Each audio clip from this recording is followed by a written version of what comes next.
Olá, estudante, tudo bem com você? Você deve estar se perguntando por que eu coloquei aquela foto no início do vídeo. Então, aquela árvore é uma sequoia. Ela se encontra no Parque Nacional das Sequoias, na Califórnia, e ela mede simplesmente mais de 115 metros de altura. É o equivalente a um prédio de 30 andares. Elas são os maiores exemplares de árvores que existem no mundo, essa espécie sequoia. E o diâmetro delas mede de 8 a 12 metros. Quer saber de que forma isso acontece e o que é que permite que essas árvores cresçam tanto? Então continua comigo no vídeo que eu vou te explicar no decorrer da aula.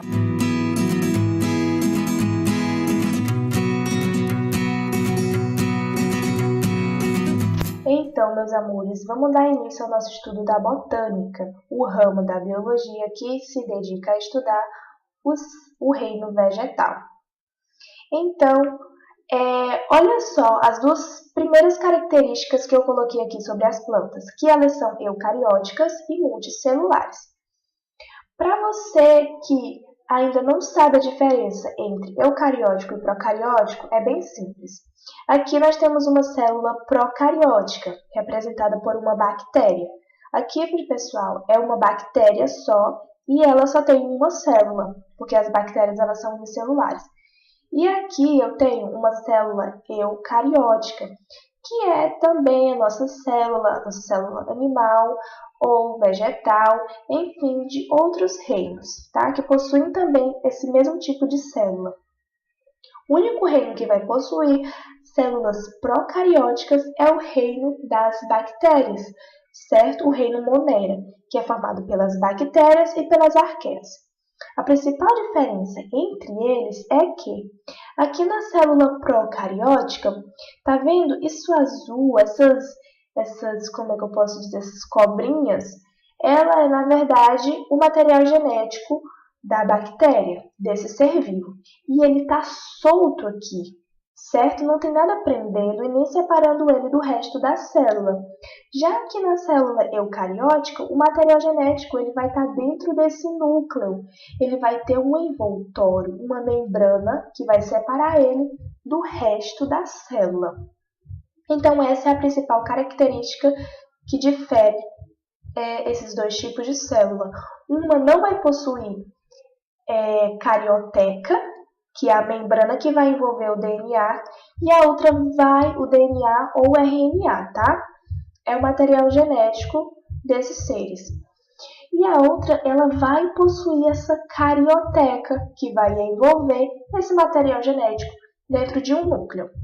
Se você quiser uma dica para você lembrar na hora da sua prova, meu Deus, quem são aqueles que têm células eucarióticas e quem são aqueles que têm células procarióticas?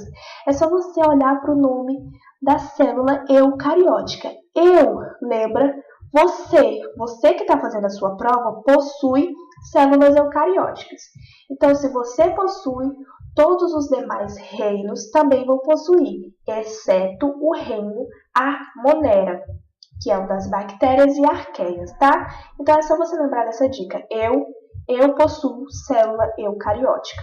Só quem não vai possuir é o reino das bactérias e arqueias, que é o reino Monera. Os demais reinos vão possuir células eucarióticas.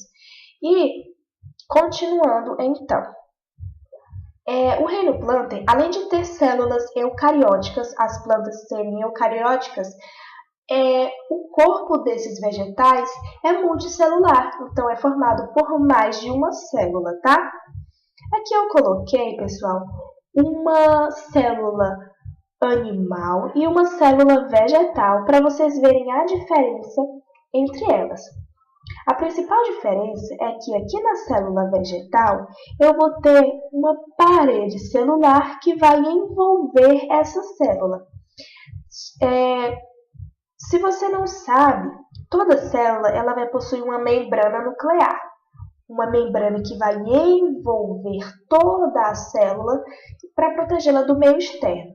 Nas plantas, além das células possuírem uma membrana celular, eu acho que eu falei membrana nuclear aqui, eu errei, é membrana celular, tá? Ou membrana plasmática. A célula vegetal, além dela possuir essa membrana plasmática que vai servir de proteção para ela e de outras funções, ela também vai possuir uma parede celular, que é outro mecanismo de proteção para essa célula. Então, essa é a principal diferença entre a célula animal e a célula vegetal. Existem outras substâncias presentes na célula vegetal que não vai estar presente na célula animal, mas essa da parede celular é a principal, tá? Então, continuando. As plantas, elas são autotróficas. E o que significa autotrófico? É aquele ser que vai produzir o seu próprio alimento. A gente precisa se alimentar de outros seres, né, de animais ou de plantas. Já as plantas, o reino planter, ele não vai funcionar desse jeito. Ele sozinho vai produzir o seu alimento por meio da fotossíntese, né? A nossa famosa fotossíntese, que nada mais é do que uma reação química que a planta faz para produzir o seu alimento. Então, aqui está a expressão, né, da reação química que acontece. A planta ela vai pegar o gás carbônico, CO2, juntamente com a água e na presença de luz, ela vai produzir glicose e gás oxigênio. Tudo bem? Então, se não tem luz, não tem fotossíntese. Esse é o principal fator que possibilita a fotossíntese, tá, pessoal? Então, é óbvio e evidente que as plantas elas só vão fazer fotossíntese pela manhã, porque é de manhã que a gente tem a luz solar. Tudo bem? Tá ok. Mas e quando elas não estão fazendo fotossíntese, Vitória? Elas fazem alguma outra coisa? Sim, elas fazem a respiração celular, que é a expressão contrária da fotossíntese. A planta vai utilizar gás carbônico e glicose para produzir água e gás oxigênio mais glicose para produzir água e gás carbônico e não vai precisar de luz. Tudo bem? Então a planta respira e faz fotossíntese. Para ela fazer fotossíntese, meus amores, ela vai utilizar a clorofila, que é um pigmento, o pigmento que dá a coloração verde para as folhas, que estão presentes nos cloroplastos. Então, o cloroplasto ele vai ser o principal responsável pela fotossíntese e a clorofila vai ser o pigmento que absorve a luz. Tudo bem? Vamos continuar então. Olha só, seiva. Vocês já ouviram falar nesse termo seiva? Seiva bruta, seiva elaborada? Então, vamos entender o que é isso se você não sabe ainda. A seiva é como se fosse o nosso sangue. A gente precisa que o nosso sangue circule por todo o nosso corpo, levando oxigênio para a gente poder sobreviver, não é verdade? Então, nas plantas, a seiva ela vai funcionar dessa mesma maneira. Ela é um líquido que contém nutrientes necessários para a manutenção da vida da planta. Tudo bem? E assim como no nosso corpo, para essa seiva ser conduzida, ela vai utilizar vasos condutores de seiva. Assim como as nossas veias e artérias, as plantas elas vão possuir esses vasos condutores, tá? E no lugar de veias e artérias, as plantas elas vão possuir xilema e floema. Então, o que acontece? Existem dois tipos de seiva, a seiva bruta e a seiva elaborada. A seiva bruta é aquela que a planta ela vai retirar diretamente da sua raiz, certo? Que é água e sais minerais. Essa é a seiva bruta. Então, a partir daí, a partir da retirada do solo, levar para a raiz e continuar esse processo, quem permite esse processo, quem faz essa seiva bruta circular na planta é o xilema, tá? Então, o xilema ele vai levar esses sais minerais e a água tiradas do solo e depois para a raiz. O xilema vai levar essa seiva bruta para a planta, tá? Já o floema, que é o outro tipo de vaso condutor, ele vai levar a seiva elaborada. E o que é a seiva elaborada? A seiva elaborada ela é rica em glicose. Então, essa é a principal diferença entre a seiva bruta e a seiva elaborada. A elaborada é rica em glicose. Quem vai fazer o transporte dessa seiva são os vasos do tipo floema, que vai levar essa seiva para toda a região da planta, inclusive para as raízes, né? Que foram elas que deram a seiva bruta. Ela também vai precisar de seiva elaborada, só que dessa vez quem vai transportar é o floema. Tudo bem? Então essa é a principal diferença entre esses dois vasos. E então, meus amores, voltando lá à curiosidade sobre as sequoias, vamos entender então por que aquelas árvores crescem tanto, o que permite esse crescimento exagerado dessas plantas. São justamente esses vasos condutores de seiva.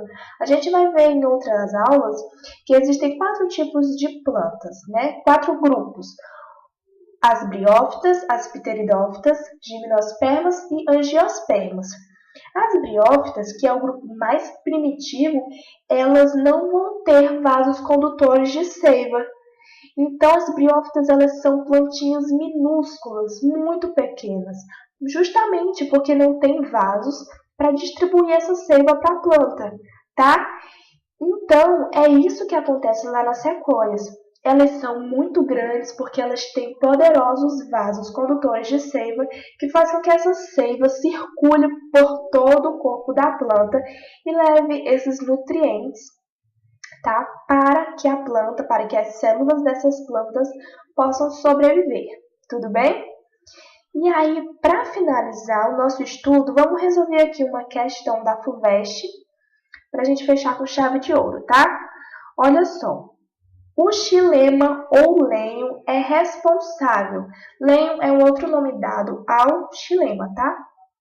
Item A. Pela absorção de água e sais minerais? Não, meus amores. A absorção quem faz são as raízes. Isso você estudou lá no seu ensino fundamental, que quem absorve alguma coisa é a raiz, tá? Então, os vasos condutores, ou seja, o xilema, ele não vai fazer isso. Pelo contrário, ele vai transportar essa água e esses sais minerais para as plantas.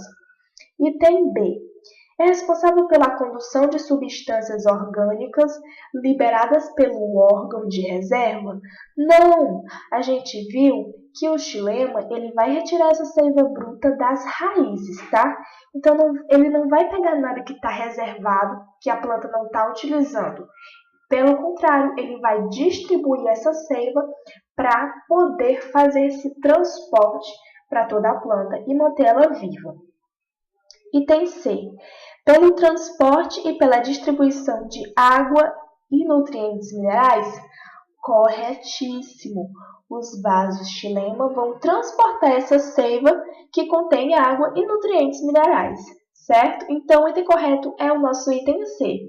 E para finalizar, vamos só conferir aqui o item D e o E. O item D é responsável pelo transporte e pela distribuição de alimentos orgânicos? Não, também está errado. Ele vai transportar a seiva bruta. E o item E, pelo transporte de água e alimentos orgânicos sintetizados na folha. Aí tem 2 erros, né? Ele não vai transportar alimento orgânico e não vai pegar esses alimentos da folha. Ele vai pegar essa seiva das raízes. Tudo bem? Então, muito obrigada por assistir esse vídeo até aqui. Se você gostou e se eu te ajudei, deixa o seu like, por favor. E se inscreve no canal para que você possa ter acesso a outros conteúdos e a outras questões para te ajudar aí na matéria de biologia e para arrasar a sua prova. Um beijo e tchau, tchau!